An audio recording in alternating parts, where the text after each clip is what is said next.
Okay, today we want to talk about something that I believe is important for every family, and that's talking about the foundation. And the reason I believe the foundation and family structure is important is because without a foundation, you cannot build anything. And before we get into any other topics, let's talk about that because to me, and family growing up, myself with my parents, mom and dad always emphasize that foundation, and that's what I did with you. Always talking about what's important, what are you building, what are you building upon. So it's so important that people get to see how we did it. Now, not saying it was perfect. Really? I'm just saying. I just said Okay. Not saying it was perfect, but it was real. It was.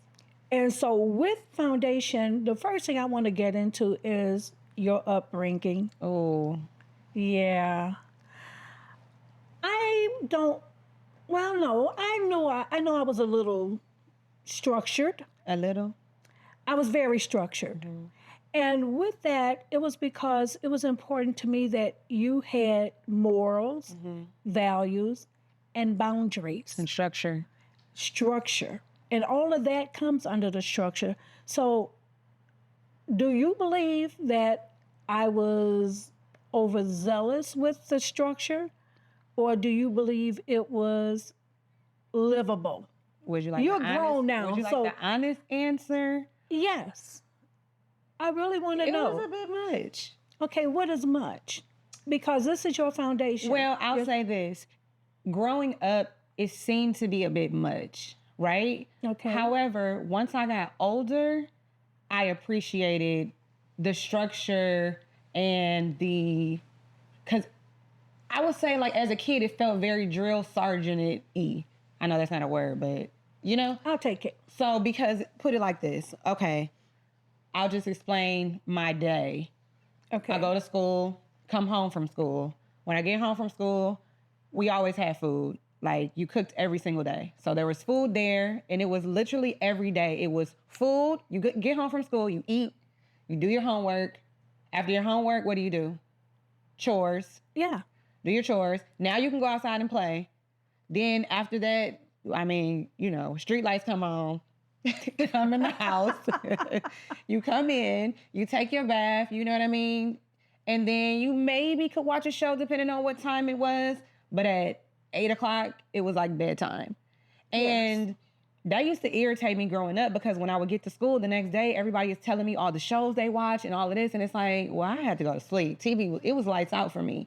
But now when I look back, I do appreciate that level of structure. And I realize that even now, at the age that I am now, I don't operate well, like, outside of a structured life. I still need my life to be very this. Like, when it's all over the place, mentally, I'm disheveled.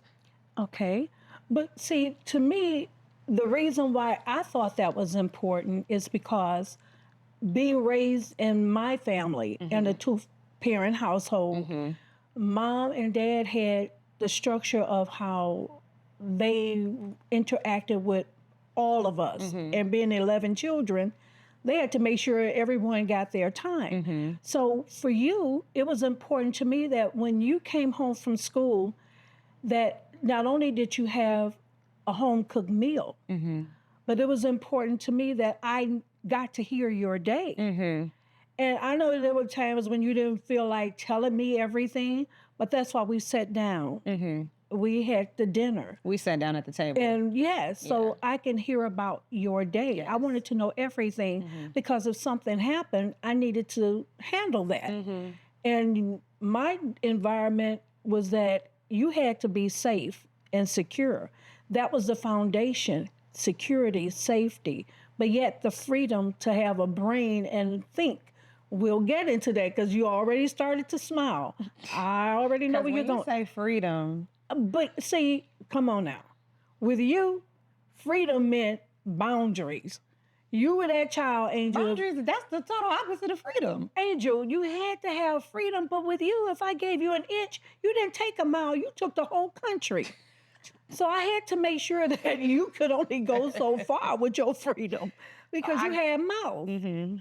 Okay, so it was important to me that when you came home, you could relax and tell me everything. You could eat your dinner and then know that what you told me, it was for my ears. Even if you told me about teachers and said things you shouldn't have said, you had the freedom and the safety to do share that. yes. Right. And that is the reason why even your friends all wanted to start coming home with you. They did. Everyone started wanting to come home with you after school because they wanted to have that foundation, that structure. And Angel's time is what it became known as. It was Angel's time. From the time you got home from school to 6 in the evening, I would not talk to anyone. I would not interact or do anything. No one could call me. No, I'm not coming. It's Angel's time. And so that to me was important so that you could know that no matter what, you had a safe place to come to. Interesting enough, even as I got older, like, I remember living in LA and like, I don't remember what happened, but something happened. And I remember like calling you and telling you, and my friend was like, why would you tell your mom that? Like, she's going to be worried. She's going to be this and that. And, you just shouldn't say things like that. And I'm like, wow. Why would I not tell my mom? Like, at the end of the day, if something bad is going to happen, that's the person that's coming to get me. That's the person that should know all of the details. I know that. So I will say that, and maybe the reason why I'm like that is because of that time with me being able to just share. The foundation. Well, yeah, and the freedom to being able to just share, whether it's right or wrong, whether I did something considered bad or whatever the case may be, the freedom to just share whatever had happened and not give you the filtered, watered down version. I think that that's why even as an adult, like I tell people all the time, there's nothing that my mom doesn't know about me.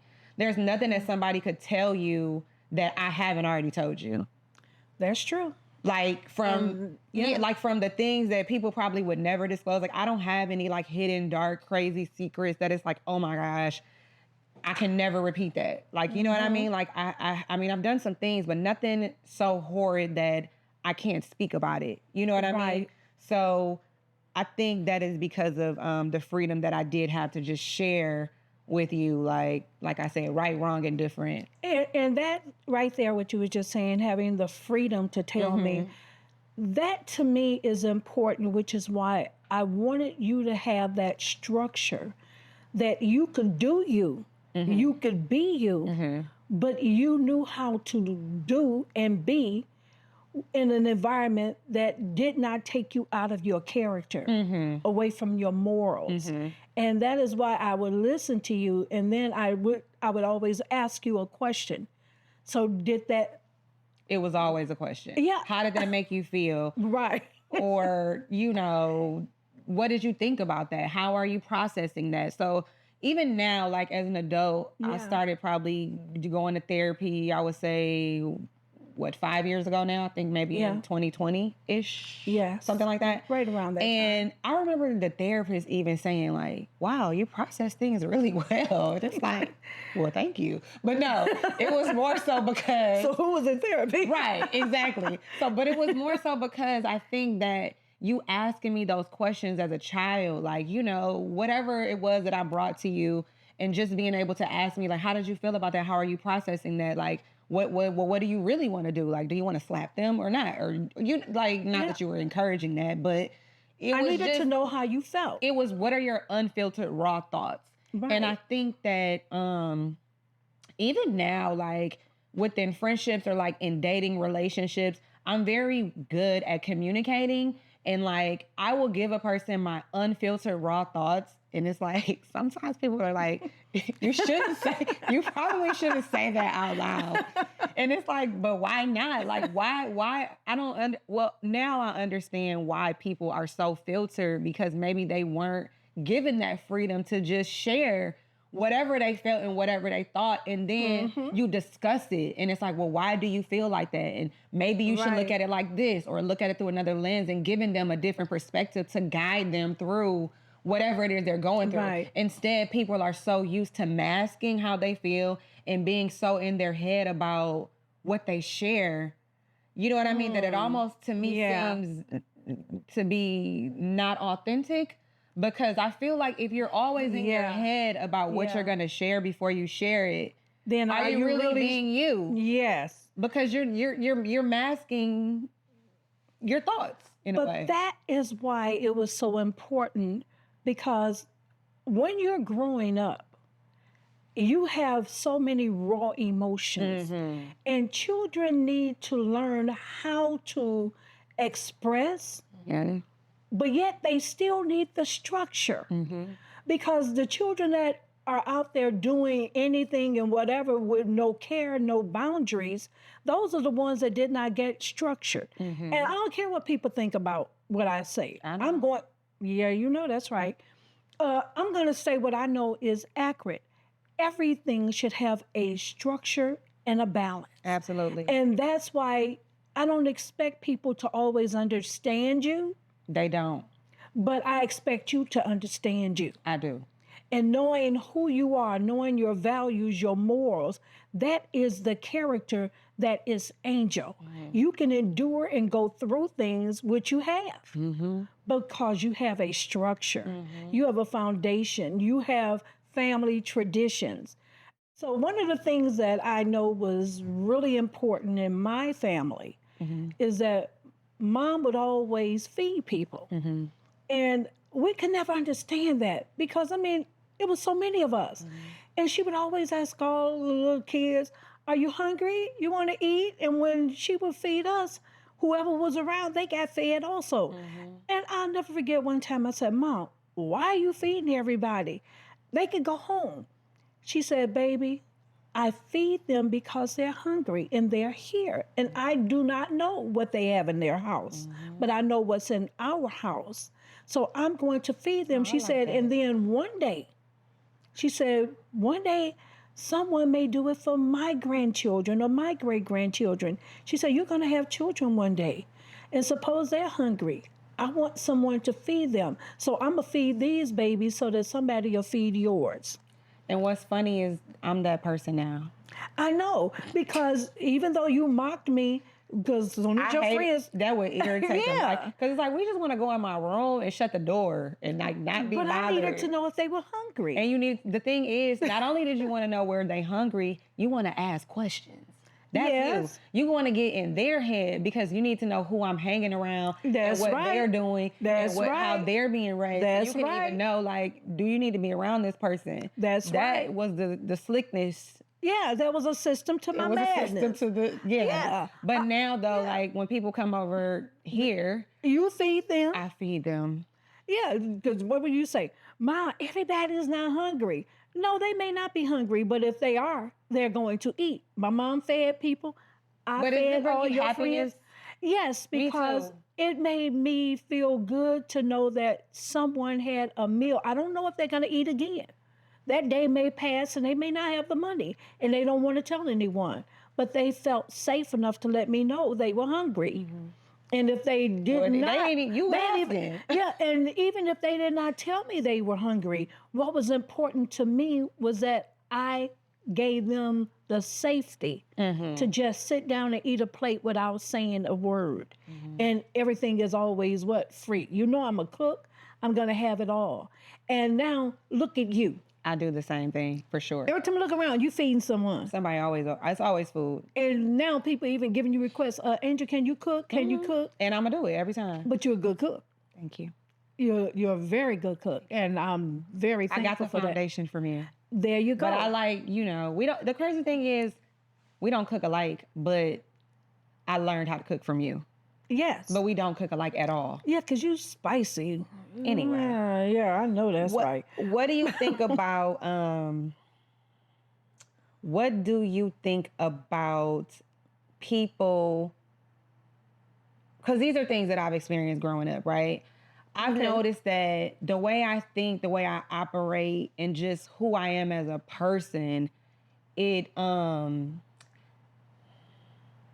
it like confuses people in a way. I feel like in a way, like I feel like people are always trying to kind of like figure me out. That's or true. like Now they that feel is like true. it's something beneath the surface, right? And it's really Too good to be true. But I don't like to That say that statement, because yeah. I'm not. There's nothing about me that's perfect, so But I don't that's want to what say people too. think. But they do. They say that, oh, your Lisbon is perfect, and it's like no, and it's interesting because all my cousins it's like so many of us, and we're in the same age. We all act the same.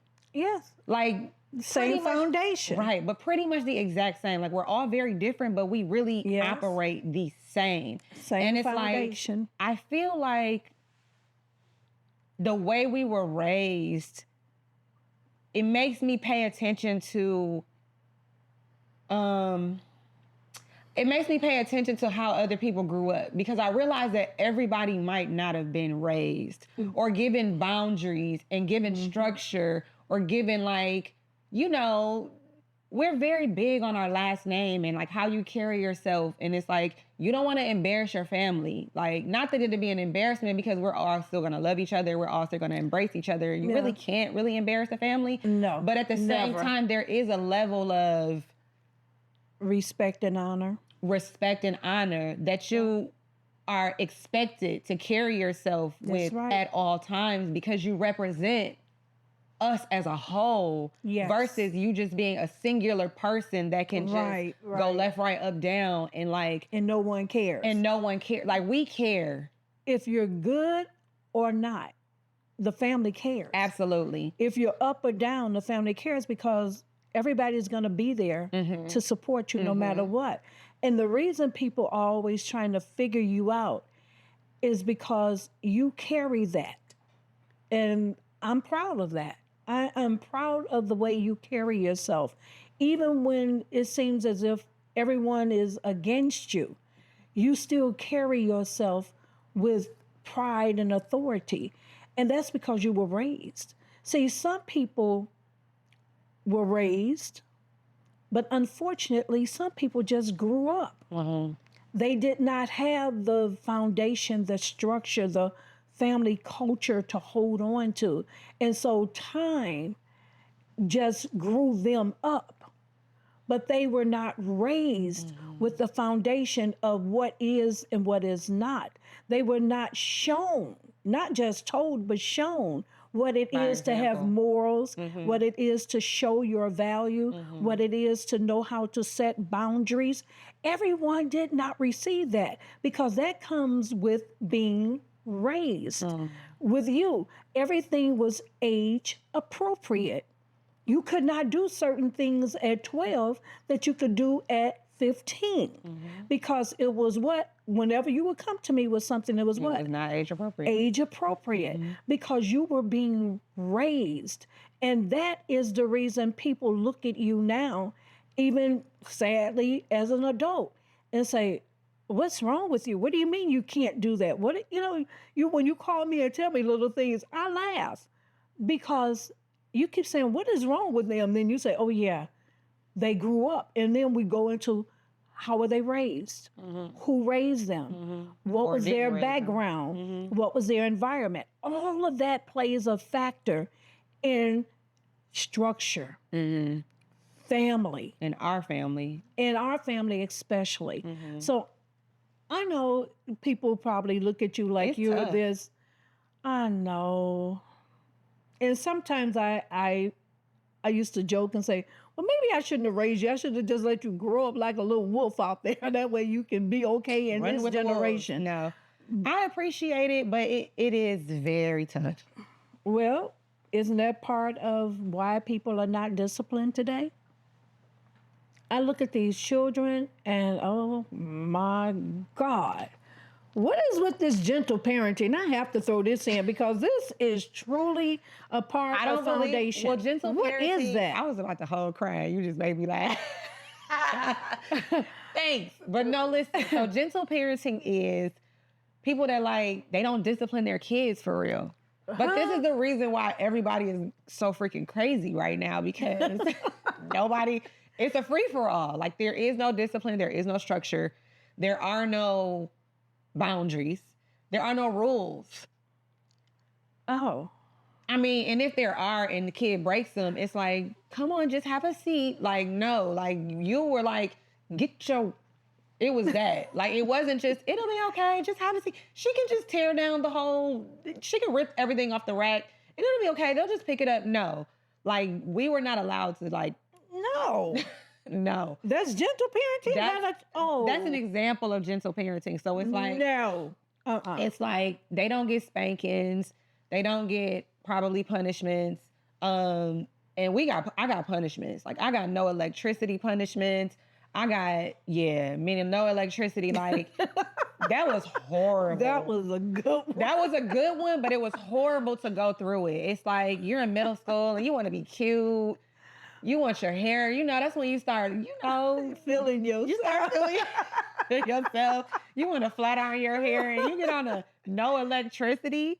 So it's like, you got to just wash your hair and just put it in a bun. It's all like nasty. It's like, you just got to thug it out.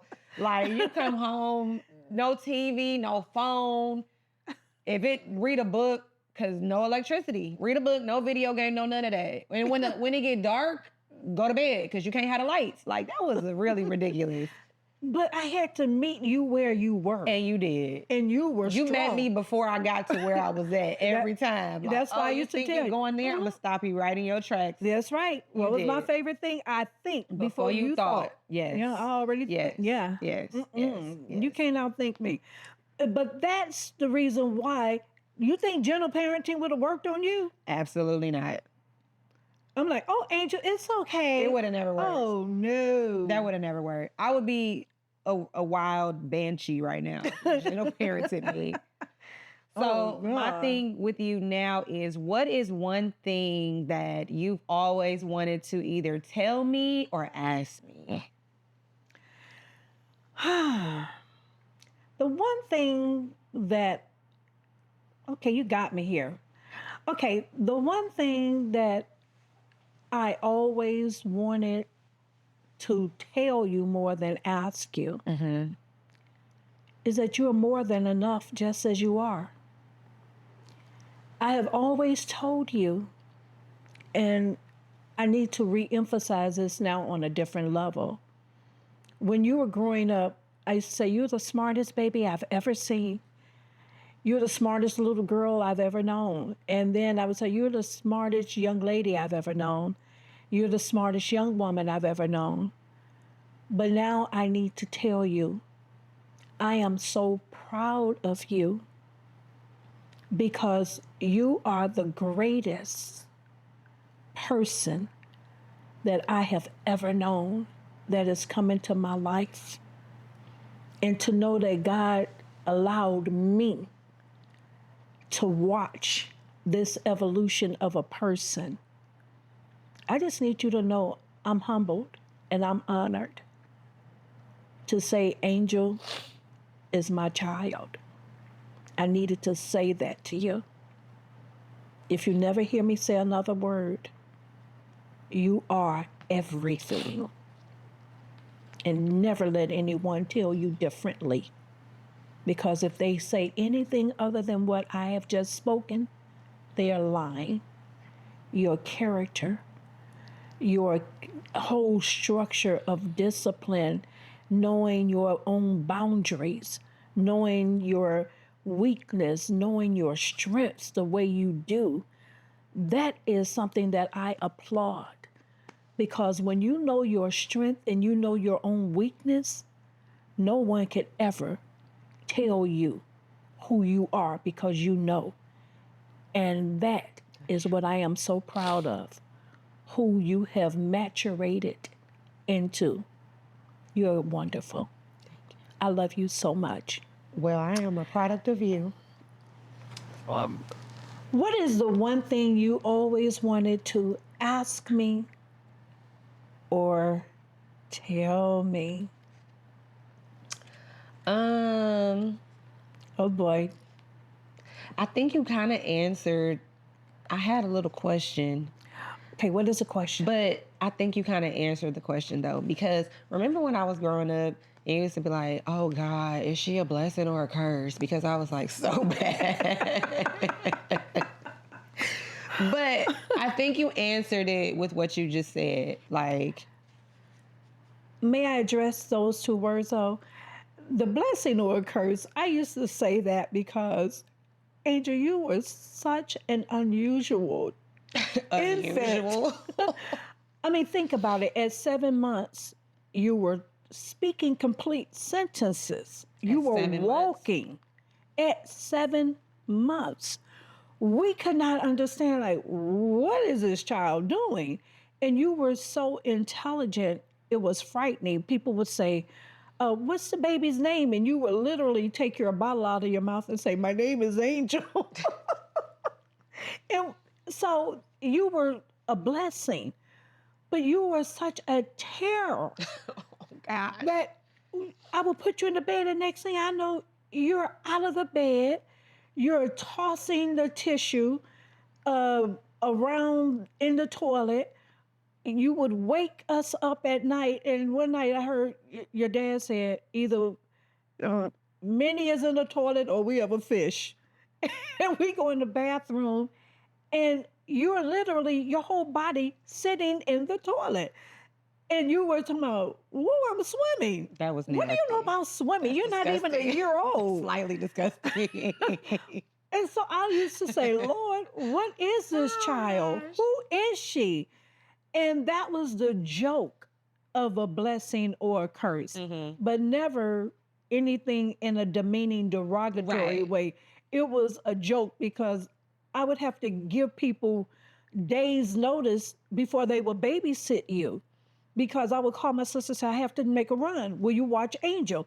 And she would say, today? I'm like, yeah, as soon as you get off work and you swing by and pick her up. I have to get mentally prepared for her. I'm like, what? She's a baby. Then even the kids would say, how do you watch her all day by yourself? So that was the joke. But it was never because of anything that was a condemnation. Right. It was never that. Gotcha. It was just the laughter of how excelled you were to be such a baby. You were amazing. That's where I got the word orthodontist. I'm like, what? I want to be an orthodontist when I grow up. Girl, you are one. What do you know about an orthodontist? That's where it came from. Gotcha. Okay? Okay. Oh, we're good? I'm great. All right, I love you. I love you more.